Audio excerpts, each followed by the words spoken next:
Billabong Valley Publications proudly presents the story I Bought a Female Robot Companion, written by Don Cronk at www.billabongvalleypublications.com.au. Read by Emma Don Cronk's personal robot companion. Hello, it's Emma here, Don Cronk's personal robot companion. I'll be reading Don's new story, I Bought a Female Robot Companion. You can purchase a copy of the book by going to our website, www.billabongvalleypublications.com.au. I bought a female robot companion, E. When I first saw a female robot, some 30 years ago, standing on its own on stage, I knew that I wanted one. Unfortunately, the price was $150,000.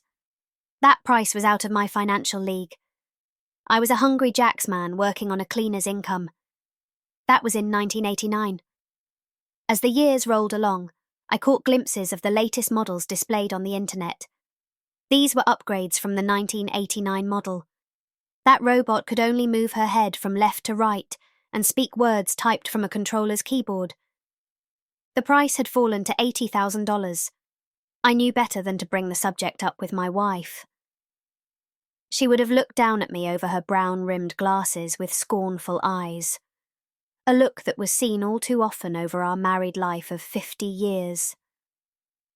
That look was followed by the word which is responsible for my recurring bouts of anal tension. No! The instant that word struck a nerve, my anal sphincter would tense up. I had heard that word so often that when I asked my wife for something, I immediately followed the request by adding the word no. She stamped my word no with her official veto. It's amazing because I can't remember putting her in charge of my decision-making. It's a role she assumed at the signing of the Magna Carta marital contract. For her, it's the invisible words in between the written words that she has taken more interest in. The invisible words tend to change according to the mood of the day. This negative attitude of hers didn't dampen my enthusiasm. Nothing would deter me from following the progress of female robots. 6 months later, they were listed as Artificial Intelligence AI companions. The price was $25,000. Just a few more years, and the price should be within my grasp. I was saving up money secretly hidden in a little wooden box tucked away in a hole behind the garden shed. I occasionally surf the internet to see what updates have been made in robot dolls. I could never find a company that sold them commercially or domestically. They would tease me with idle promises that they would soon be available to the public. A company in Japan made female robots that worked behind the check-in desk at hotels. Robots would welcome you with a friendly smile at the named hotel in Japan, wishing you a fruitful stay while visiting their country. The robots were polite and smiled when a visitor asked questions. Customer: I would like to book into your hotel for 3 nights. Do you have any vacancies? Robot: Konnichiwa. Yes, sir. How many rooms do you require? The robot blinked her charming black eyes with genuine enthusiasm. Customer: There's just my wife and myself. Robot: Of course we can help you with that, and as a special thank you for choosing our hotel, I have a gift for you. She stood from her seat and walked out from behind her desk, carrying a long-stemmed red rose in a plastic box. As she bowed, Japanese music started playing through a speaker in her head. She stood erect and magically produced a form for the gentleman to sign. Robot: Will you be paying cash or card? Her voice was soft and alluring. That will be $100 per night, and for 3 nights that comes to $300. The man handed her the signed form, and removing his wallet from his suit, he handed her 3 $100 bills. Thank you very much, said the robot, bowing once again. I will bring you your change and the key to your room. She walked gracefully back behind her desk. The man's wife was about to correct the robot and say that there shouldn't be any change when her husband quickly covered her mouth with his hand. He whispered into her ear, Let the stupid robot give me my money back if it wishes to do so. It serves this cheap hotel right for having a robot servicing the public." The robot was quick to return, holding a small pillow between both hands, and carefully balanced on top of it were the room keys and one chocolate mint. "Have a nice stay at our hotel, and I wish to inform you that you may run across other robots doing service jobs while you are in Japan. All of us are equipped with the latest technology in hearing devices and a keen understanding of the word cheap. Have a nice stay in Japan." Now, that was my kind of robot, to the point and feisty. I was going to enjoy owning one of those. The strange thing was that when I mentioned to my friends my desire to own a female robot, I got the most peculiar response from them. Firstly, their eyes would light up from the shock. Then they whinnied like a horse laughing, and would slowly back away from me, regarding me suspiciously as they did so. A man like me must be careful when he enters old age, because people treat you like an imbecile who's trying to relive his youth by having the audacity to have ideas wandering around aimlessly in his head. To some people, old age is frowned upon as a disability. I couldn't understand their reactions. I simply said that I was looking at robot dolls on the internet. It was only when one of my mates picked himself up off the floor in hysterics and pointed at me accusingly, ranting on about how I was going to have sex with a robot doll, that I realised my error in judging people's reactions, hoping they might be a little more mature than what I was experiencing. Their immediate conclusion was that I was a dirty old man, having devious desires to mate with high-tech silicone. Of course, after they had made complete fools of themselves, their first question was, "What does your wife have to say about this uncontrollable urge of yours? Surely she won't allow it." This kind of reaction was getting my back up. I was a mature male adult over 50, well over 60. I should be able to have any hobby that I dared to venture into without the express consent of my wife, whose nose, the size of which was like a large strawberry, with the sniffing sensitivity of 10 Alsatians, was constantly up my derriere on perpetual policing manoeuvres, trying to detect where I had been, what I had been doing, and with whom I had been doing said acts, like fantasizing sex with a lifeless doll that could talk. My wife would not only say no to my gem of an idea, but she would also start with her lecture on my life as it was to date. She had a mental list of all the crazy ideas I'd had during our 40 years of marriage. Make that 50 years of marriage.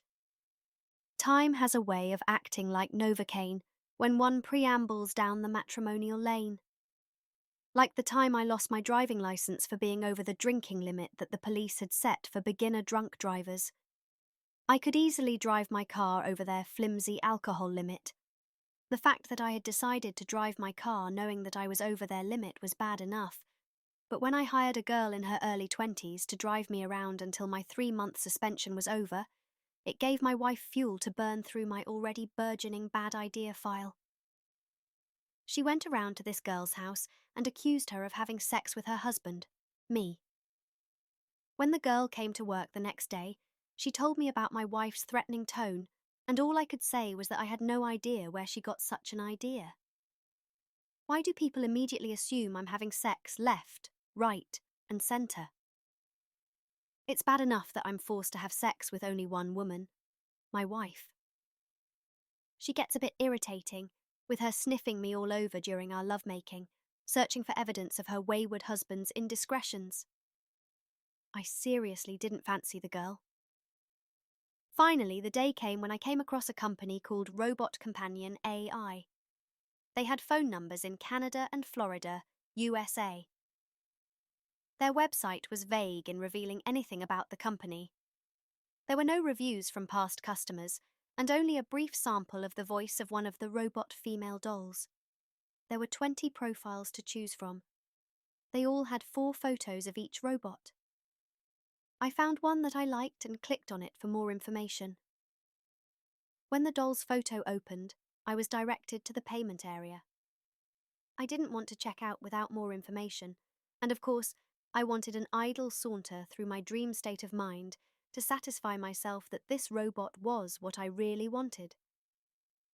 After all, the $4,000 price tag wasn't out of my reach, and the robot could talk.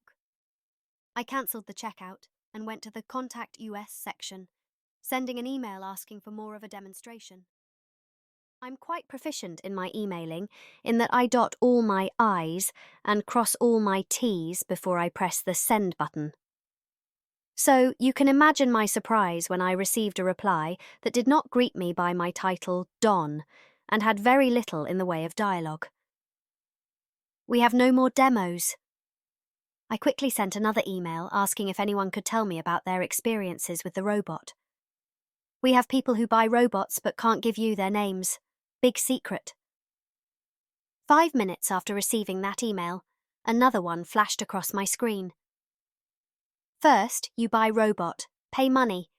Then we send you robot, only $4,000. Very easy. I went back to the checkout page and filled in the form, choosing a robot named Maya. I chose the standard model but added pubic hair and C-cup breasts. Their Maya had D-cups. I had worked for several years in the operating theatre, seeing shaved pubic hair in preparation for surgery. There is nothing sexually stimulating about a bald mons pubis. A mons pubis that has been freshly shaven looks uninviting. It was the presence of pubic hair that gave me an erection and the direction toward the pot of gold. Otherwise, I could have ended up trying to hump one of her knees. Many were the nights I was too inebriated to find my own sword, but with the help of female pubic hair, I was always able to navigate my way toward nirvana. To my surprise, most of the girls on porn sites nowadays are shaven. What idiot decided to shave off an entire generation of female pubic hair? You're left with a pussy that looks like the aftermath of a Beirut booming. Pubic hair can hide unsightly skin colorations. And, for the size of breasts for the robot, after browsing the porn sites, I found most men prefer breasts larger than their imagination. I prefer something hard, round, and no more than a mouthful.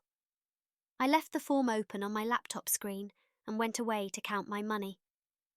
I had saved 5,534 Australian dollars. That was plenty to cover the price of $4,000 American. There was no postage charge. Now I was ready to make my final decision. I had chosen the robot that I wanted with the size and shape that would make me comfortable. Then it occurred to me that I hadn't thought of what I was going to do with this robot. I didn't want a robot for sex. I only wanted the computer section. So, I sent off an email asking if it would be cheaper for me to buy the robot without a vagina. An instant reply arrived in my email box. You very funny man. You make boss laugh. He never laugh. Show some balls and complete transaction. So, I sat in front of my computer with my finger of contemplation anxiously poised over the complete transaction button. All I had to do was press down on the order button, and the matter was out of my hands. I fought through my apprehension to find a good reason for me to give up on the whole crazy idea. It would be a novelty to be the only person in Perth with a female robot. It could even be a good company if it were as good as advertised. Of course, my wife would veto the idea, saying she absolutely forbids such nonsense. She would tell me to go out to my studio and read a book. My mother would say, "Children should be seen but not heard." My wife would add, "Old men with silly ideas should not be heard from or seen, period." There was no way she would give me money for such an idiotic pastime. The voice in my head said, "Push the PayPal button. Ignore the consequences." I smiled, then pressed down hard on the button. Twice.